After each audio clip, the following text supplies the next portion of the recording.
लन मिल गया। अब की बार 450 पार। तो ये जो है टारगेट मिला है पाकिस्तान टीम को, बांग्लादेश ने दिया है। बार वाइट वॉश होना बांग्लादेश से ये पाकिस्तान की क्रिकेट के लिए तो अच्छा नहीं है। एज अ क्रिकेटर मैं बात कर रहा हूँ, एज अ पाकिस्तानी मैं बात कर रहा हूँ, ये हमें कमबैक करना चाहिए था। लेकिन क्रेडिट गोज टू बांग्लादेश की टीम, मुशफिक रहीम। क्या हमारे फास्ट बॉलर्स 140 प्लस या उससे तेज बॉलिंग कोई भी, चाहे एक बंदा भी हो, कोई कर रहा था? लेकिन मेरा भाई 437 किसने करना है ये? अच्छा खेला बांग्लादेश, मुशफिकुर रहीम ने वो किया है जो पाकिस्तानी बल्लेबाजों को करना चाहिए था। मुझे समझ नहीं आ रही कि दास दास डॉन ब्रैडमैन बना हुआ है। हाँ जी, नहीं नहीं, वो देखो वो सूट भी करता है डॉन ब्रैडमैन बन कि चलो यार, दो को सरवाइव कर जाएंगे, एक तो बड़ी मुश्किल से सरवाइव होगा क्योंकि वो तो बहुत तेज है नाइदराना की तरह, इसको कैसे खेलेंगे? चले जी, मेहदी हसन को सरवाइव कर लिया, तैजुल इस्लाम को कैसे करेंगे? चले, तैजुल इस्लाम को सरवाइव कर लिया, मेहदी हसन को कैसे करेंगे? शरीफुल इस्लाम को मैनेज कर गए, तस्कीन को कैसे खेलेंगे? हमारी मार रहा है और हम दे रहे हैं, क्योंकि उन्होंने आज बड़ी मारी है जी। बांग्लादेश ने 2024 में पाकिस्तान की थोक लगा के मारी, 25 में मारी, 26 में मारी, फिर अभी 26 में टेस्ट सीरीज में भी थोक लगा के मार लिया है। लिटन दास ने दोनों इनिंगों के अंदर जो है पाकिस्तान को बिल्कुल बेबस कर छोड़ा। और जिस तरह की बैटिंग वो कर रहे थे, ऐसा लग रहा था कि वो पाकिस्तान की टीम है और जो है ना हम बांग्लादेश की टीम है। कुछ यही हालात रहे हैं इस पूरी सीरीज़ के अंदर पाकिस्तान के, कि पहली इनिंग के अंदर 6 आउट करने के बाद इनको वो सुनाई नहीं दिया स्निकों में, 2 रिव्यू जो मिस किए उससे बड़ा कॉस्ट हुआ। फिर पहली इनिंग के अंदर जो है ना साजिद खान से, स्पिनर से ग्रीन पिच पे इतने ओवर्स करा दिए। बस अब वही है, अल्लाह की मदद ही चाहिए, क्योंकि यहाँ तो जो जिस तरह की परफॉर्मेंस है उससे तो बिल्कुल नहीं लग रहा, किसी का मूड ही नहीं लग रहा खेलने का। मतलब आप देखें कि इतना थका दिया था कि आखिर में वो जो खुर्रम शहजाद जिसका हम कह रहे थे यार उसको होना चाहिए, उसको लाओ, विकेट टेकर, ज्यादती की और ज्यादती थी। आखिर में देखें उसके आखिरी ओवर में 117 119 की पेस जारी थी उसकी, सबको चूर चूर कर दिया उन्होंने, बैटिंग कर करके इस गर्मी में आपको पिधा दिया। और हम हमारी हमारी कुत्ती टीम, हमारी बगैर टीम जो अपने आप को नंबर 1 कहती है, बहन के टक्को, मुझे बात बता दो, किस दुनिया के नंबर 1 हो आप लोग? कहते हैं जी दूसरे को खिला लो, दूसरे को खिलाते हैं उसका भी वही हाल है, तीसरे को खिलाते तीसरे का भी वही हाल है, स्पिनर लेके जाते उनका भी वही हाल है। दोनों टेस्ट मैच में आप अपनी बॉलिंग देखो, क्या है बॉलिंग, क्या हुई है बॉलिंग, चाहे स्पिनर देख लें चाहे फास्ट बॉलर देख लें। You guys been paid heavy enough, right? तो आपको इसलिए टेस्ट क्रिकेट में जो है ना इतने हैवी पैसे आपको मिलते हैं कि आप जान मारेंगे, आप एंड तक नेवर डाई वाला जो एटीट्यूड है वो शो करेंगे। आपकी फिटनेस लेवल का आपको ख्याल रखना था, आपने नहीं रखा। आपने अपना टेम्परामेंट का ख्याल रखना था, आपने नहीं रखा। आपने अपनी शॉर्ट सिलेक्शंस पे काम करना था, आपने नहीं किया। आप लोगों ने पार्टनरशिप डेवलप करनी थी, आपने वो नहीं की। इनफैक्ट आप लोगों को तो एक एक्सक्यूज़ आ गया जी, 6 महीने बाद हम खेल रहे हैं, और 6 महीने बाद जो कोई खेलता है उसको एज का भी सुनाई नहीं देता। भाइयों, एक टाइम होता था जब पाकिस्तान की फास्ट बॉलिंग की ना लेगेसी होती थी। वसीम, वकार, शुएब अख्तर आ रहा है, वो बैन का 155 फेंक रहा है। वो वसीम अकरम आ रहा है भाई, वो भी भाईजान स्विंग के साथ जो है वो रिवर्स स्विंग उसके साथ भाईजान वो 150 क्रॉस कर रहा है। उधर से वकार यूनस आ रहा है, वो बंदे के गिट्टू में यार कर मार रहा है। समझ नहीं आ रही करें क्या? अगर पाकिस्तान ने कुछ सीखना है ना तो मुशफिकुर रहीम की बैटिंग से सीखे, क्लोज टू द बॉडी। लिथन दास बिल्कुल अपोजिट खेला था, उसने बॉलर को थकाया। टेस्ट क्रिकेट में ये होता है कि पहले आप बॉलर को देखो, पिच की पेस देखो। हमारे वाले तो शॉटों पे आ जाते हैं, तो जो चीज रिक्वायरमेंट है वो तो पूरी करो। रन होना ना होना ये ना तुम्हारे हाथ में, ना कामरान के, ना मेरे हाथ में, ना बैट्समैन के हाथ में होता है। आप मेहनत तो करते हो ना, कुछ स्ट्रगल तो करते हो ना, टाइम तो गुजारते हो ना पिच पे, वो गुजारो। अभी कामरान कह रहा था कि मुशफिकुर रहीम जैसा कोई बैटर, यार हमारे पास बाबर आजम है, तो क्या बाबर आजम अपने आप को अप्लाई करे जिस वे में वो पहली इनिंग्स में खेला, क्या वो 150 नहीं कर सकता? क्या ऐसी बॉलिंग दोनों इनिंग में इन दोनों ने जो 100 किए, लितन दास ने और मुशफिकुर रहीम ने, क्या मुश्किलात हुई हैं? मुझे एक चीज बताओ। तो कहने का मकसद ये है कि पिच भी गलत रीड कर रहे हैं, प्लेइंग 11 भी गलत खिला रहे हैं, लीड भी जो है ना बिल्कुल मीडियोकर तरीके से आप लोग अंदर जा रहे हैं, बॉलर्स का दिल नहीं कर रहा है, बैटर्स जान छुड़ाते हुए। आज मुशफिकुर रहीम ने दिखाया ना यार किस तरह खेलना है, लगा रहा है ना, वो अंदर लगे रहे हो, पिद्दी लगाई है उसने। एंड में ऐसे जो लिम्प करने लगे थे यार आप लोग, आपके बॉलर्स लिम्प कर रहे हैं और वो रोकी जा रहा है। उसने दिखाया कि किस तरह खेलना है, टेम्परामेंट शो किया है। लिटन दास ने दोनों इनिंग्स में आपको दिखाया है कि खेलना किस तरह था। लेकिन यार आप लोग हैं जो अपनी गलतियों से सीखने का नाम नहीं लेते, और आगे प्रेस कॉन्फ्रेंसेस में जब भी जिससे भी होती है वो कहते हैं अब ये लर्निंग। भाई कितना लर्न करना है आपने? उधर से भाई अब्दुल रजाक आ रहा है, वो अपनी जो है वो थोड़ी स्लो बॉलिंग के साथ, कभी पेस के साथ, कभी स्लो ओवर, कभी कटर। मतलब बैट्समैन को समझ नहीं आ रही। एक साइड पे वो शायद अफरीदी लगा हुआ है, अंदर सुकलैन मुश्ताक लगा हुआ है, वो दिमाग जो है वो जो कहता है कि कुदरत का निजाम, वो वाला, ठीक है। तो अब पाकिस्तानी टीम को एक ही चीज बचा सकती है, हाँ बचा सकती है, और वो है बारिश। कुदरत का निजाम चले तो चले, वरना पाकिस्तान के बस की ना है कि 437 स्कोर बना दे, वो भी आखिरी इनिंग के अंदर, चौथी इनिंग के अंदर। आपको पता है ना कि पाकिस्तान का चौथी इनिंग के अंदर जो उनका हाल है कि 20 से नीचे की एवरेज है पूरी टीम की चौथी इनिंग के अंदर। तो 437 स्कोर, मतलब ये तो वही बात होगी ना कि गंजे के सर के ऊपर आपने पोनी लगानी हो। मतलब ये वही सीन है भाई, जैसे वो पोनी ऊपर ठहरेगी नहीं ना, वैसे ही ये स्कोर बनेंगे नहीं। तो ये चीज आप आकिब ने इंप्लीमेंट करी, बात समझ में आती है इंग्लैंड के अगेंस्ट, लेकिन आप भाई वही मैं चीज यही वेस्ट कह इंडीज रहा के अगेंस्ट कर हूँ, रहे हो। आप जब हर क्या? बार करते यही रहेंगे तो आपका ये हाल होगा जो और अभी हो वेस्ट रहा है। इंडीज कौन से नंबर की टीम थी?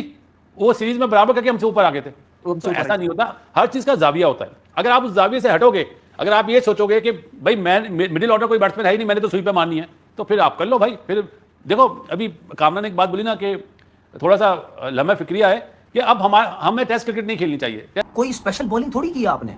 क्या करूं मैं ऐसे 8 आउट को जिससे टीम को कोई फायदा नहीं हो रहा, ना आपसे भागा जा रहा है। पता नहीं 25 26 27 सालों के हो या 125 26 27 सालों के, मैं कसम खुदा की नहीं मान सकता, कसम खुदा की मैं नहीं मान सकता। पता नहीं क्या कितनी इस एज के अंदर इन लोगों का ये हाल है। कौन सी दुनिया है जहां आप वाकई ही नंबर 1 हो? बांग्लादेश ने इनको कुत्ते की तरह ना, मैं अब क्या करूं, नहीं मैं ऐसा क्या करूं, मेरा दिल कर रहा मैं अपने गले में ना वो कुत्ते वाली चेन डाल के ना बन के दिखाऊं कि किस तरह बांग्लादेश ने मेरी पाकिस्तान टीम के गले में कुत्ते वाली चेन डाल के ऐसे ऐसे ऐसे ऐसे किया है। मतलब यार उन्होंने तरसा तरसा के मारा है, इतना मारा उन्होंने कि वो हमारा डोंगे की शक्ल वाला शान मसूद जो हमारा कप्तान है, वो मुशफिकुर रहीम टिड्डे से लड़ने लगा हुआ था। सिर्फ इसलिए कि आप जो पिछले मैच के अंदर आपके डिमेरिट पॉइंट्स हुए आप उसको कवर कर सकें, तो ये फुकदान फिर आप देखें कि आपके पास ऑलराउंडर एक मौजूद है, तो आपने जो है ना उसको नहीं खिलाया, प्लानिंग का फुकदान। फिर पहली मैच के अंदर भी आपकी टॉस जीत के जो है ना बॉलिंग नहीं बनती थी, वो आपने इस मैच के अंदर भी चौथा इनिंग आप खुद खेलेंगे, ये भी प्लानिंग का आपको फुकदान नजर आ रहा है। और फिर आप देखें कि किस तरीके से शान अंदर इसको ट्रूप को लीड कर रहा है कि इतनी शर्म आ रही थी यार, इतनी शर्म आ रही थी कि एंड के अंदर तो वो खुरम 117 पे बॉलिंग करने लगे, बाकी भी कुछ 118 20 22। तो ये टेस्ट क्रिकेट है गाइस यार। ना वो स्पेशलिस्ट बैट्समैन है वो मुशफिक रहीम, लेकिन ताइजुल वो माइकल बेमन जो बना हुआ है वो सर दर्द बना हुआ है पाकिस्तान के लिए, पाकिस्तान की बॉलिंग के लिए। लेकिन खैर मुझे तो ये लग रहा था कि ऑनेस्टली बताऊं कि आपने जो मिसाल दी है ना, घसीट भी रहे हैं, मार भी रहे हैं, मुझे लग रहा है कि डंडे मार के ना अंदर भेजा हुआ है कि जाओ जाके खड़े हो, टेस्ट मैच की फॉर्मेलिटी पूरी करो, टेस्ट मैच की फॉर्मेलिटी पूरी करो।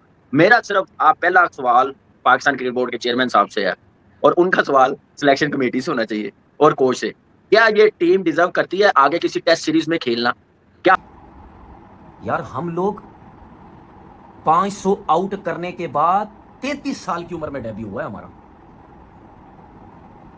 जब 33 साल की उम्र में डेब्यू हुआ, वो जो भाग रहे 500 आउट फर्स्ट क्लास में, 5 आउट नहीं 500 आउट करके गए, और डेब्यू में भी 6 आउट किए।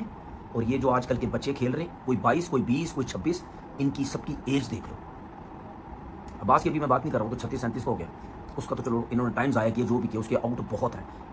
कितना लर्न करना है। आपको बोल रहे थे कि इस मैच के अंदर यार आप खिला देते, हाँ वो गाजी गौरी को आप लेके गए में बिठा के, साद बेग को और रुहेल नज़ीर को, तो आप खिला देते उसको इस मैच के अंदर, क्यों नहीं आपने उसको खिलाया? मात भट्ट को आप क्यों नहीं खिलाए, क्यों लेके गए थे साथ? ग्रीन टॉप पिच थे, अगर इस पिच पे ऑलराउंडर नहीं खिलाना, आपका यकीन नहीं था, तो फिर आप इसका मतलब है उसको लेके एक्स्ट्रा चले गए थे। फिर आप एक बैट्समैन एक्स्ट्रा खिला रहे हैं, आपके बॉलर ही पूरे नहीं है, ये आपकी हिकमत अमली ठीक नहीं है कोचिंग स्टाफ की कि आप 4 बॉलर से जा रहे हैं, अपने होम के अंदर बांग्लादेश 5 के साथ जा रही है। फिर आपकी सिलेक्शन ही ठीक नहीं थी कि आपने जो है ना कामरान गुलाम को सिलेक्ट नहीं किया। एक होता ना कि घड़ी जब खराब हो जाती है तो आपने उसमें क्या डालते हैं, सेल नया, कि यार वो चले। तो अब इस टीम में नए सेल की जरूरत है भाई, ये गो फॉर स्पेशलिस्ट। अभी मोहम्मद अली, पीएसएल की बात नहीं कर रहा मैं, मोहम्मद अली हो गया, ये टेस्ट मैच के बॉलर थे, वो अपना लेफ्ट आर्म का क्या नाम है, मीर हमजा, सही है, वो एकदम ही आउट हो गए।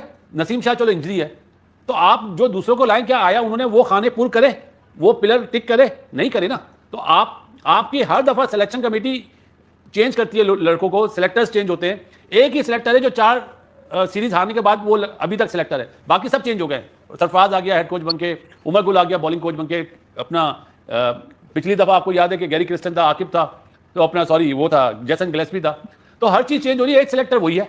तो हमारे यहाँ फॉल्ट नीचे से लेके ऊपर तक है, चाहे आप कोचेस लाओ नए, चाहे आप नई सिलेक्शन कमेटी लाओ, एक बंदा टीम के साथ ही होता है, मतलब सिलेक्शन कमेटी के साथ होता है, तो उससे कोई नहीं पूछेगा, उसकी क्या सर्जरी नहीं होगी कि ब्लंडर करने में, चाहे वो चैंपियंस ट्रॉफी हो, चलो ओडीआई भी मैं ले लेता हूं, चाहे वर्ल्ड कप हो, वो बंदा था वहां पे, बाकी सब चेंज हो रहे हैं। बांग्लादेश की तरफ से मुशफिकुर रहीम ने कितने मारे हैं?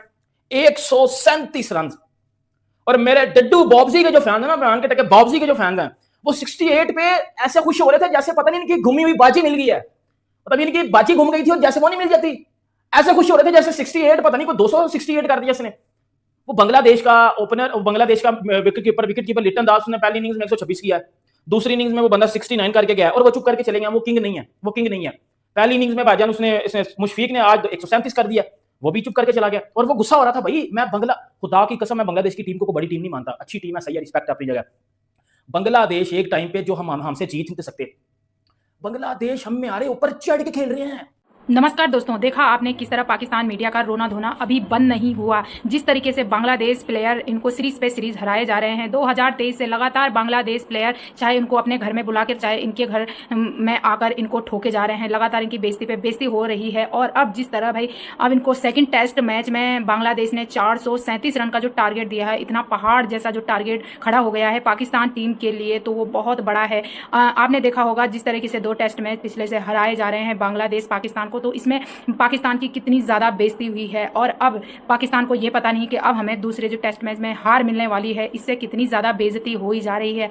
और जो बांग्लादेश के प्लेयर्स नाहिद राणा है भाई, वो बॉलर से है जो पाकिस्तान के लिए सिरदर्द बना है। पाकिस्तान के सामने पाकिस्तान प्लेयर्सों ने सोचा था कि हम तो बांग्लादेश को बहुत ही आसानी से हरा देंगे, ये बहुत ही हल्के में ले रहे थे बांग्लादेश प्लेयर्सों को। लेकिन जिस तरीके से इनको सीरीज पे सीरीज हराए जा रहे हैं 2023 से, और अब ये इस लायक भी नहीं रहे कि भाई इनसे कोई उम्मीद नहीं करते हैं पाकिस्तान मीडिया। उनका भी खुद कहना है, आपने वीडियो में देखा है कि अब तो हम इनसे उम्मीद भी नहीं कर सकते हैं। और अब ये जो टेस्ट मैच की टीम है इनको भी पूरी हटा देनी चाहिए। इनका यही रोल है कि इनको हर सीरीज में हर फॉर्मेट में ये खिलाते हैं और हर फॉर्मेट में ये ऐसे ही जो गंदी परफॉर्मेंस है वो देते हुए नजर आ रहे हैं। वैसे आपको कैसा लगा पाकिस्तान मीडिया का रिएक्शन, आप कमेंट सेक्शन में लिख सकते हो। और चैनल पे नए हो तो चैनल भी सब्सक्राइब कर सकते हो।